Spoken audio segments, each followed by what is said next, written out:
Hello everyone. Please read the disclaimers. This is fairly important. We are not financial advisors, nor do we recommend you to take any trades or basically are not financially liable to take any trade that you take based on our trading IDs on this call. Please make sure you read the disclaimer before we move on to the next section.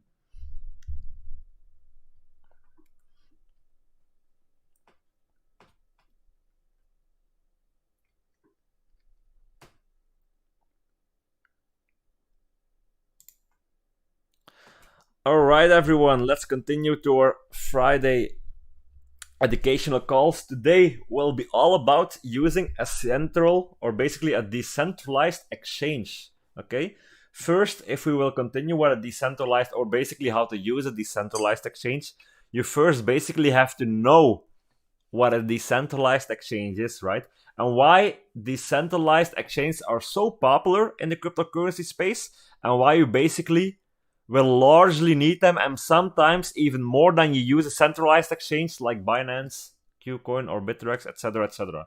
Okay, basically, when we start trading in the cryptocurrency space, we need a trading platform, and that's where exchanges come in, right? If I want to trade with you or with some other random person in the world, I need a platform, I need a medium to do so, right? We need something like, I don't know that you are willing to sell Rune, or I don't know that you are willing to sell Bitcoin to me. So basically, we need to find a platform where people, persons, participants, market participants can place their orders in the market, basically a sell on Bitcoin, so that I can buy Bitcoin from somebody in the world. That makes sense, right? So basically, that's why we buy Bitcoin on exchanges like Coinbase and Binance, and we basically buy them from other people, and vice versa. When I'm looking to sell my Bitcoin or sell my cryptocurrency in general, the only reason I can sell them is because I'm trading on a platform where somebody else is willing to buy it, right? There always needs to be a buyer for every sell being placed, and vice versa. Okay? These are centralized. Originally, cryptocurrency was the answer of decentralization. Basically removing the banks, basically providing our own payment system. But as a trader, even though crypto itself is decentralized, as a trader, we still need a trading platform. And that's why all those popular trading platforms like Binance were created. Okay. There's still one big disadvantage of a regular exchange, and they don't share the value, or they don't share that decentralized nature that cryptocurrency has, right? And with decentralization, I basically mean when I own a certain amount of Bitcoin or any cryptocurrency out there, nobody can basically know it's me unless I share them my cryptocurrency address. But basically, when I make a transaction at home, there's not a third person that's basically in a computer looking at my transaction and saying like, yo, Alirsha, you send a transaction to your friend this day, this minute. I want to confirm or decline this transaction. Basically, when you make a transaction on your bank account, the bank itself has the allowance to decline it or approve it. Okay? Basically, there's always a third person involved by making your transaction possible. Basically making that transaction possible. So that also basically means that that third person first needs to be paid. That network also needs to be paid. So the banks, they also use a lot of electricity, of course. There can also be manipulation because, as we know, the central banks are basically using our money to lending out our own money that we store on their platform, basically store in their safes. So basically, when we make a bank account, we're giving the bank our money. And then they are allowed to trade or invest that money and only give our money back once we ask for it. But no single individual in the entire world is gonna immediately ask his money back. He's only gonna take what he needs that single day. Okay? So when you're saving a lot of money, it's highly likely that you don't use a lot of it, and just a lot of your money that's being stored on the banks is just not being used at all. And then they're lending it out. They're asking fees on the people that are making a loan at the bank, and basically the money comes from other people, etc., etc. Okay, cryptocurrency is basically being your own bank. Okay, the decentralized nature. I do my own payments, and that's it. I'm the only one that can see that payment, and then of course the person that receives my payment can also see what he receives, right? So when he gets a payment, he will get a notification for that, or basically he's gonna see, okay, my wallet has been topped out, or basically has been refilled with a large or small scale transaction from somebody else, like me, for example. But he also doesn't automatically know it's from me or for somebody else. Nobody else has quarrels with me. I'm my own bank, so that's that, okay? When I make a transaction right now, as of today, at my home place, I'm giving myself the authority to do that transaction. And there's no one in the world that's gonna knock on my door like, yo, you made a very expensive, if you know what I mean. Like, when you make a small transaction, neither the banks or the government are basically gonna talk to you about it. But let's say tomorrow you want to buy something big and you make like a $100,000 transaction. Then at the banks or also at the government, a green or a red light goes off and they will like beep, beep, beep, beep, beep, beep. Unusual transaction detected. And if you're spending too much money, then they're like, is this legit money? Is this really yours? And they're starting a full-scale investigation to you. So basically, it might be legit money, right? That you earned in an honest, complete legal way. But still, they're gonna start a research after you because they're like, okay, something doesn't add up. And why? Basically, we don't even have our own privacy, right? You make a payment, it's your money. Leave the guy alone. Leave the person alone, right? Everybody is basically their own boss, right? My money is my money. Nobody else needs to have quarrels with that. Okay? And that's basically what cryptocurrency is. When I make a 10 million transaction, a $10 million transaction, there's no red light going off and nobody has the authority like, whoa, Alusha made a big payment today. No, it's my wallet and it's just a wallet, and on the computer screen you can see just some numbers. But basically no one knows what my wallet is. There's no names linked to a wallet address. So basically on the ledger, online, on blockchain, whenever somebody makes a payment, you can see that there's being transactions being confirmed inside the entire world. Because the blockchain itself is pretty transparent. So that basically means that on the blockchain itself, whenever I know an address, like when a friend of mine sends me his address, I can track his address and I can track his transactions. But there's no name attached to it. Unless he tells me personally, yo, Alicia, this is my wallet. It's okay for you to track me. By the way, not a lot of people are going to do that, but you're going to get the picture, right? So, cryptocurrency, decentralized itself, but we are trading on a centralized platform like Binance, for example, right? Centralized platform like Binance that's still governed by a third person. There are a few people that are owning Binance, of course, and those people, they are basically have governance of the platform, and they're making everything possible. And they're also making a lot of money doing so because they're getting fees from every transaction we place. And basically, they also still have the authority to tomorrow say like, yo, your account, I see some red flags. We're going to terminate your account tomorrow. So you're not allowed to trade anymore. That's a real possibility. And that's where a decentralized exchange comes in, like Uniswap.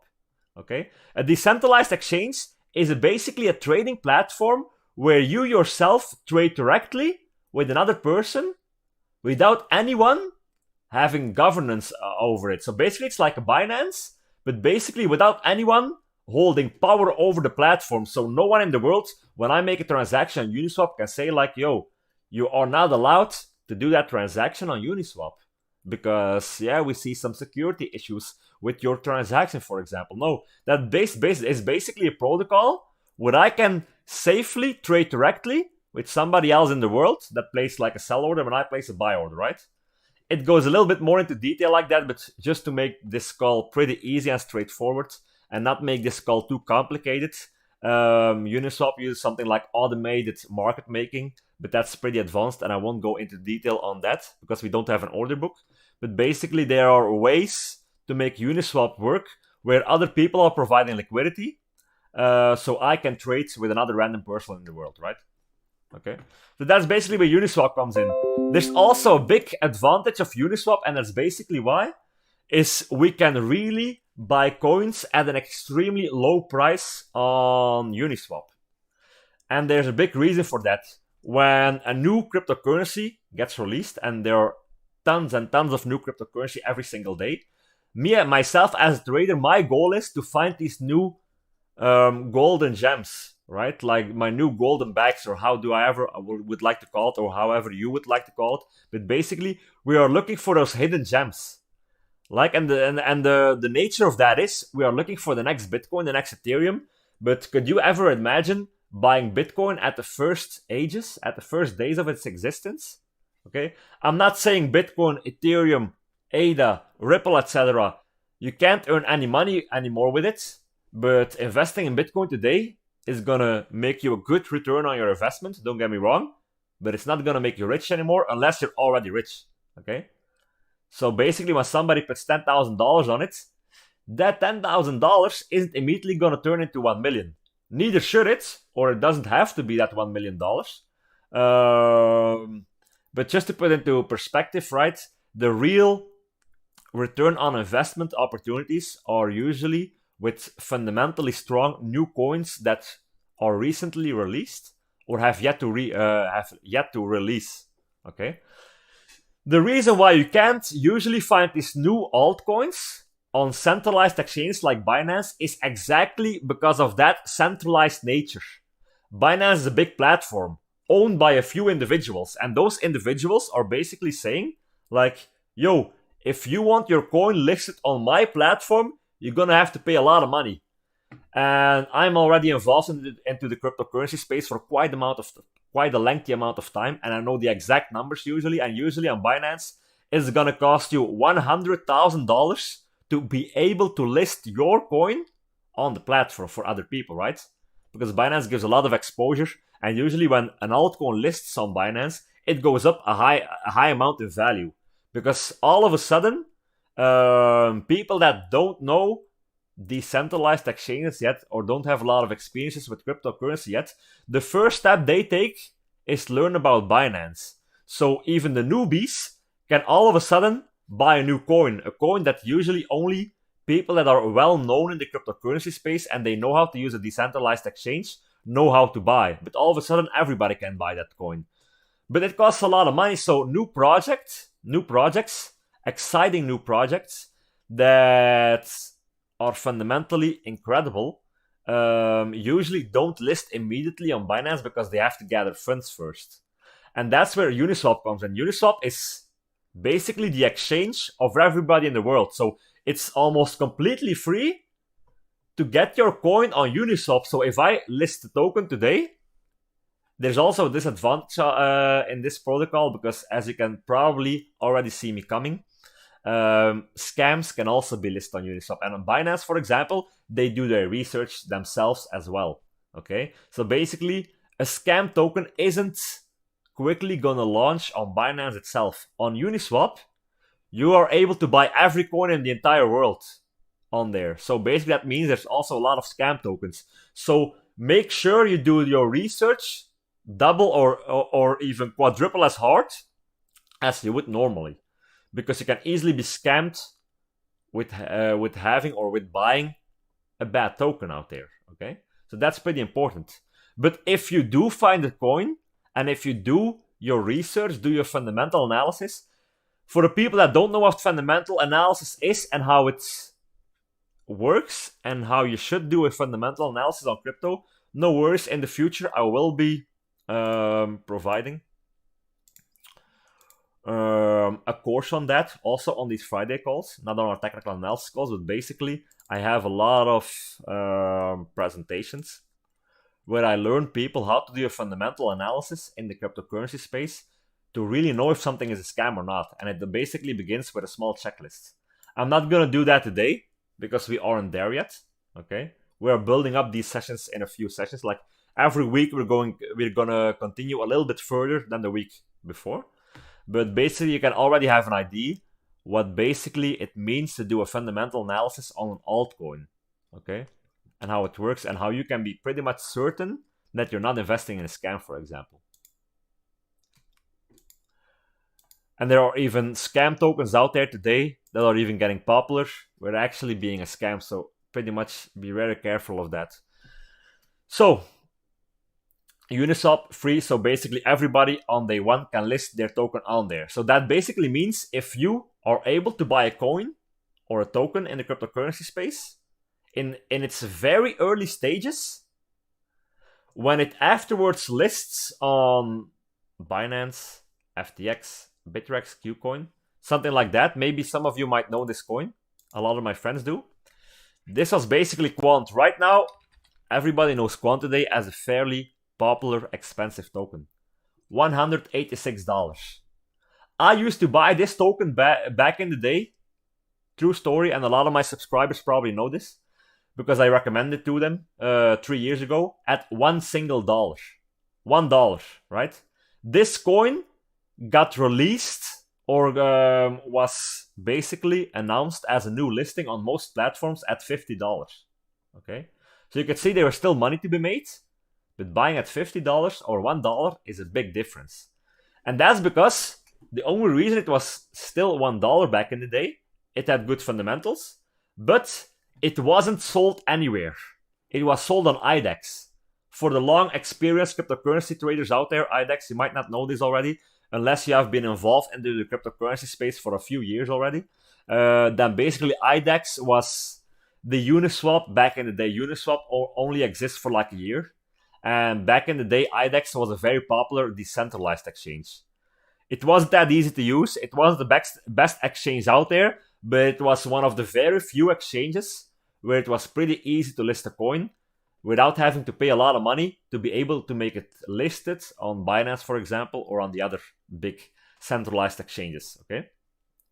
So imagine getting a coin at a very cheap price, because after it's getting listed on Binance, on Coinbase, which Quant did, as of today you can buy Quant on Coinbase, on Binance, on Qcoin, on all other exchanges.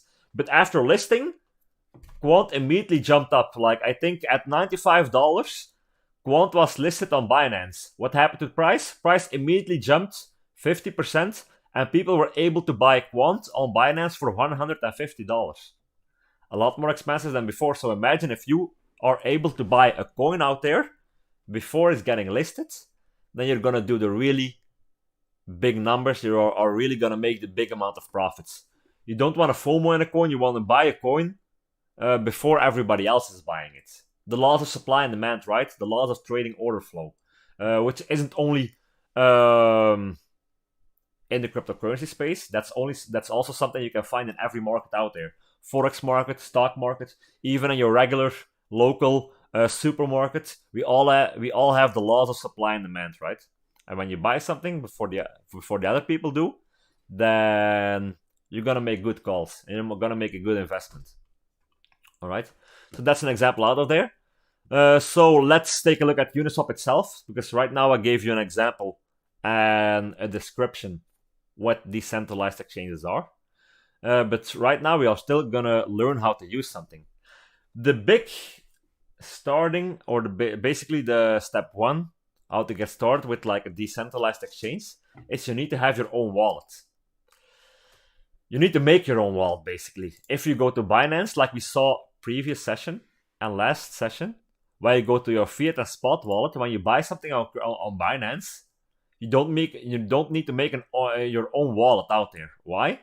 Because Binance automatically makes a wallet for every coin out there on your account. The only thing you need to do is make an account with a password and your email address, and that's it.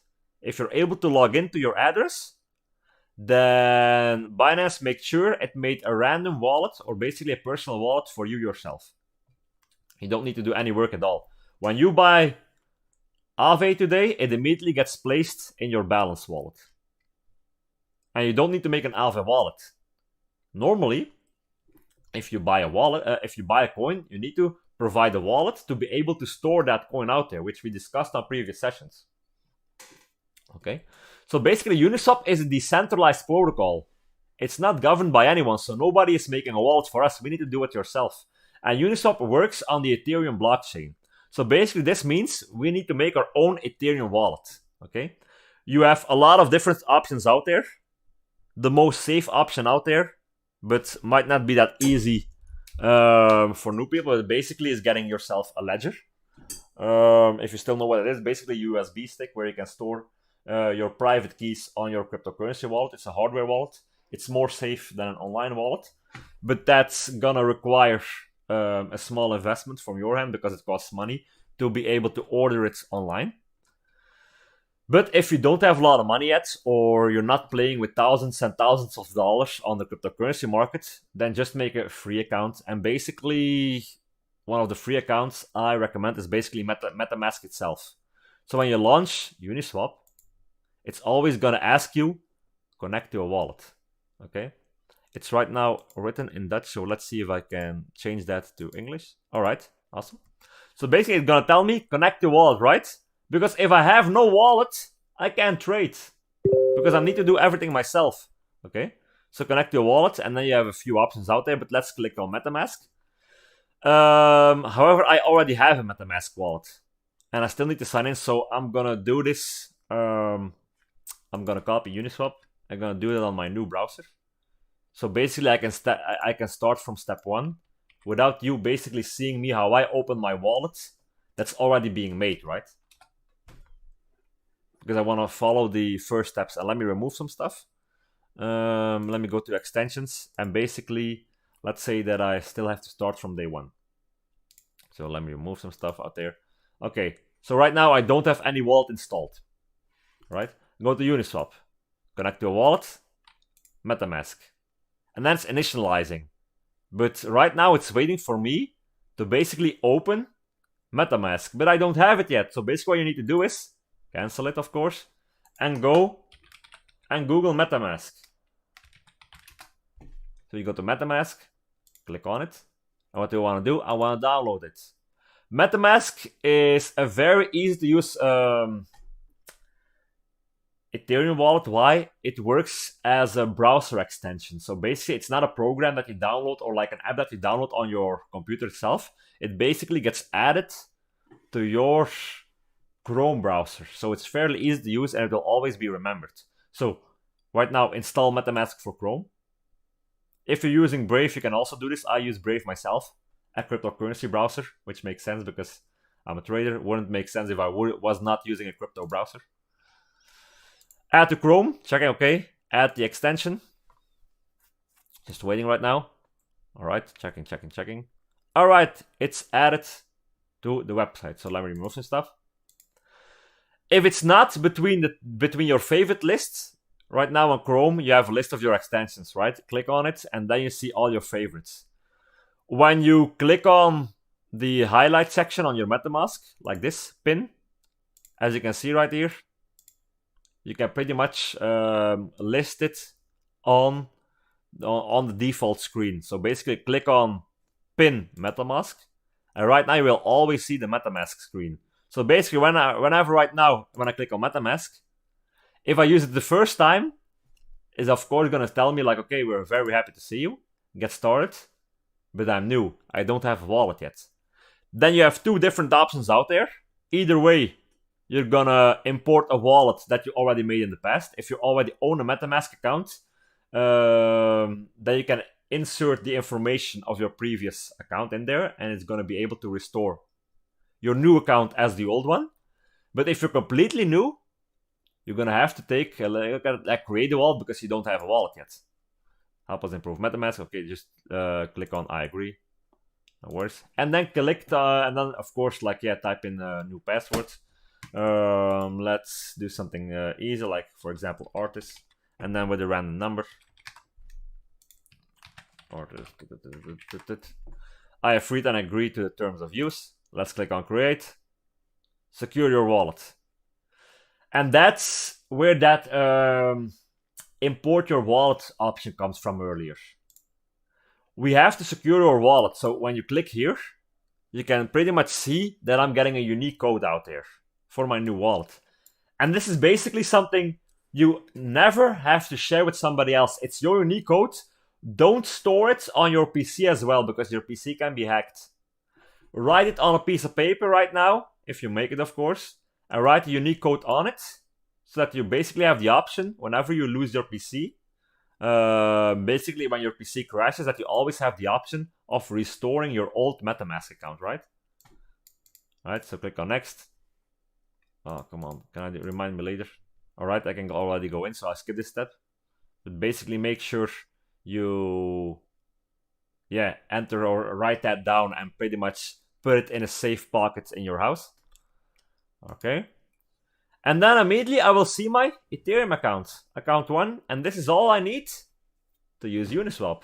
Of course, then the next step comes in. Right now, as you can see, 0 Ethereum I currently have, or I don't even have any other token out there. But it does provide me with my account address, which makes sense, right? An account always has an account address, as talked on the previous sessions. So basically, if you want to do something with MetaMask, for example, trading on Uniswap, you still have to send Ethereum to yourself, to another account from yourself, right? And this MetaMask belongs to me, so I want to send Ethereum from point A to point B, so I have to buy Ethereum somewhere else, like on Coinbase, as we saw earlier. Coinbase is a very popular exchange that we're going to use to buy cryptocurrency as step 1, and then send it to somewhere else where we need it. For example, send it to Binance, because on Binance we can trade a lot of pairs. So we buy Ethereum, Bitcoin, doesn't matter what, and we send it to Binance to trade there. But what if we don't want to trade on Binance and we want to trade a new popular coin out there that's only available on Uniswap? Then, of course, we need to send money to our MetaMask. So copy that address, go to Coinbase, go to Binance, doesn't matter what, and make sure you send Ethereum to MetaMask itself, right? Okay. When it gets sent out there, automatically you will see this getting filled. So whenever you open this, you also have a small number, a small list. And basically this is like the official page of MetaMask, but you won't ever actually need to use this page anymore. When you just open the browser extension, you will also see a small overview from your assets and what you currently own. So basically when I have an account, I will right now connect to a wallet. So I collect MetaMask.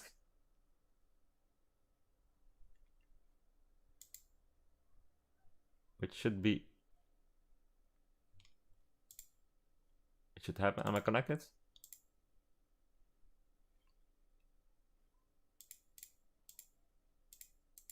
Why is it taking so long? This hasn't happened before. Let me quickly refresh the page. Refreshing usually always works. Ah, there we go. See, if it doesn't work, always refresh the page and it will work. Okay. This is my account 1. All right. Next. Yes. Connect. And it's all right. Right now, my wallet is connected to Uniswap. So whenever right now I want to buy a token out there, you see all the list of tokens. This is a list of predefined tokens. So a small list of tokens that I can quickly click on. But usually, when you want to trade something or want to buy something, usually it's a lot of times realistic that your coin isn't between the list. It's still on Uniswap, but it's not between the popular. This is just a popular list. So usually sometimes you have to add the token name or token address itself. And that's basically where CoinGecko comes in. CoinGecko, I don't know if I already told you guys on previous sessions, but CoinGecko is basically one of the most popular websites you will ever need and will use in the future. You can trade on CoinGecko yourself, but it's like a database. So whenever a friend of yours, or when you're looking on Twitter, or you're looking at our YouTube channel on Artist Academy, and I'm maybe talking about a new coin, for example, on our Technical Analysis Mondays, or when I'm giving a recommendation, or you heard like a pretty strong, good token from somebody else, and it tells you, yo, you really have to buy MLT, for example. And you're looking on MLT, and then you're going to Uniswap, and it tells you like, yeah, MLT, it's a new coin, very recently released, so you're not going to be able to find it on Binance. You can find it on Uniswap, for example. So you're like, okay, select the token, MLT. Right now, MLT apparently does seem to be between the list, which is a good thing, right? But sometimes this doesn't happen. Sometimes it's not that easy. So when you go to CoinGecko, you have to first look for MLT. Okay, media licensing token, you click on it. And then when you go to the official website, right now we're also getting the contract address. This might be fairly complicated, but once you know the steps, it really isn't. Basically, like every coin out there also has a contract address. On a centralized exchange, you don't really need this, but when you're looking for a coin on Uniswap, you will need this. As you can see right here, this is just the basic information on MLT, media licensing token, okay? The current value, how much it has risen, and the the history of MLT, by the way. Okay, but right now I want to find MLT on Uniswap, so I'm going to copy the contract address, copy it, and instead of typing in the name, typing in the address, and then saying MLT import. Okay, so make sure this is the token that you really want to trade. So that's why it's basically a scam alert. Always make sure you are 100% certain the contract address adds up, because MLT, or at least popular tokens, will probably already be faked. So you have a lot of tokens that are called MLTS, or maybe even MLT itself, but with the wrong token address, right? It's a decentralized exchange, so basically there's a lot more room for fraud. But if I'm getting it from CoinGecko, CoinGecko is a reputable site, so it's probably gonna list the right contract address. So yes, I'm pretty certain. Import it, and right now I got the right MLT added. My balance is currently 0 Ether. Why? Because it's linked to my wallet. But as you can see, if I'm, for example, typing in 1 Ethereum out there, no liquidity. So this is also something that can happen if there's no liquidity. It sometimes shows me an option to trade with V2. You don't really need to know the details about this, but basically Uniswap has different V protocols. But when you go to V2, there might be liquidity out there, and as you can see, so basically when I use 1 Ethereum to buy MLT, I'm gonna get this amount of MLT in return. The reason we are receiving a little bit less than the amount we buy is because of liquidity. Basically that means like there's not enough MLT at the same price that's being sold to fill your entire bag. Okay, so you're buying a little bit, so you're getting a little bit less than you're buying with, but that's perfectly fine, and that's happens a lot of times. Okay, of course I can't click on confirm because I have insufficient Ethereum balance 0 Ether, so I'm not going to do the transaction right now. But if you have Ethereum, it doesn't need to be 1 Ethereum, of course. You're also welcome to put in 0.1 Ethereum or even 0.01 Ethereum, and then you're making a small purchase. Okay. Also, something to consider and keep in mind is whenever you make a purchase on Uniswap, it's going to cost a lot of Ethereum fees, and that's what we call the gas fee. The gas fee is basically a solution to the decentralized nature of cryptocurrency. The reason why we send a transaction, this is also for Bitcoin, by the way, and every cryptocurrency out there, the reason why you need to pay a small fee on sending a transaction is basically the reason why we can use cryptocurrency is because other people in the entire world, miners, are basically lending their computers, their electricity to the protocol in the world, and they're getting paid. Okay? The reason why you do something with your bank, the people behind the bank, they also need to be paid. They also have a job. They're getting paid monthly. Electricity, basically. So we're already paying for the electricity after, to the people that are working behind the scenes. Nothing works for free. Cryptocurrency doesn't work for free as well, but somebody needs to basically make sure the network works. And the network doesn't work without electricity. It makes sense, right? So basically this kind of means that somebody in the world is saying like, yeah, I'm using my PC, so the protocol can run. And those are basically the miners. I'm sending a fee to the miners, and that's where the glorious thing comes from. I'm just sending a random fee, and the miner gets it, but I'm not paying the miners directly. Right? The miners don't know, there's a payment coming from Alyosha or coming from Artist Academy, because they send the Ethereum transaction, or they made a Uniswap trade, for example, right? So it's on them.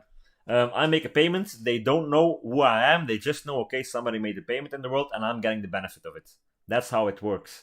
I'm staying my own boss, but I'm still paying random people in the world, while still maintaining my security, still maintaining my safety. Okay, Ethereum, okay, so, and that's how basically it works. So when you click on confirm, you will always get a small pop-up. Maybe I might be able to show you guys a little bit more on another Ethereum address of mine. I got multiple ones for security issues, but let me pick one of them. As you can see, I got multiple ones.